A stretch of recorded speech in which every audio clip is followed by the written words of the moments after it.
साताऱ्यातील महिला डॉक्टरच्या मृत्यूला आता एक धक्कादायक वळण मिळालं आहे। डॉक्टर महिलेने हातावर लिहिलेल्या नोटमधून पोलिसांवर बलात्कार आणि छळाचे आरोप केलेच, पण तिच्या कुटुंबियांनीही याबाबत मोठा खुलासा केला आहे। पोस्टमॉर्टम करताना तिच्यावर अधिकाऱ्यांचा दबाव होता, रिपोर्ट बदलून द्या असं म्हणत तिच्यावर दबाव टाकला जायचा।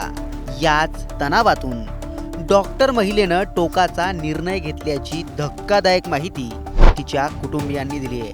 तिनं मधून असं सांगायचे आम्हाला की मला पोस्टमार्टम करताना रिपोर्ट बदलून द्या वगैरे असा त्रास होतो अधिकाऱ्यांचा, आणि मला जर तसा त्रास झाला तर मी सुसाईड करीन असं ती सांगायची अधूनमधून आम्हाला। महिला डॉक्टरच्या मृत्यू प्रकरणाने अख्खा महाराष्ट्र हादरलाय। पोलिसांनी तिच्यावर 5 वेळा बलात्कार केला, तब्बल 5 महिने तिचा मानसिक आणि शारीरिक छळ झाला असा आरोप खुद्द डॉक्टर महिलेनंच आपल्या हातावर नोट लिहून केलाय।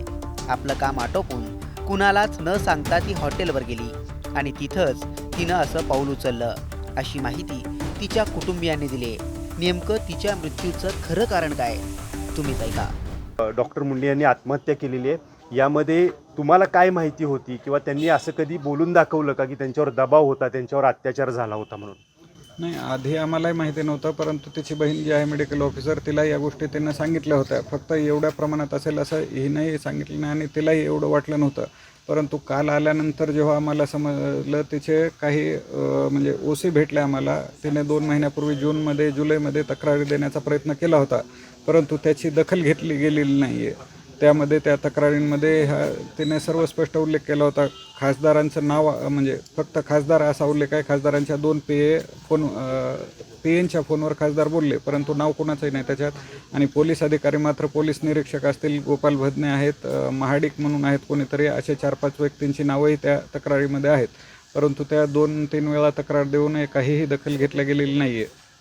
नाही, पण सगळ्यात महत्त्वाचं म्हणजे जे तुम्ही आत्ता खुलासा केला की यामध्ये खासदारांचे पीएनचा फोन झाले होते आणि त्याच्यावरनं बोलणं झालं, तर कशा संदर्भात झालं? ते चुकीचे PM रिपोर्ट देण्यासाठी पोलिसांकडून आणि यांच्याकडून त्याला नेहमी दबाव असायचा। पेशंट हॉस्पिटलला न आणताही फिट रिपोर्ट द्यावा लागायचा तिला, आणि पोस्टमॉर्टम रिपोर्ट करतानाही त्यांच्या सोयीचा रिपोर्ट बनवून घेण्यासाठी त्याच्यावर दबाव टाकला जायचा। त्यांच्या हातावर जे नाव होतं ते प्रशांत बनकर होतं, हे कोण आहेत? हे पोलीस आहेत का आणि यांचं त्याची काय संबंध काय होता? आता आम्हालाही अजून माहिती झालेली नाही आहे, पण कदाचित पोलीसच असावेत।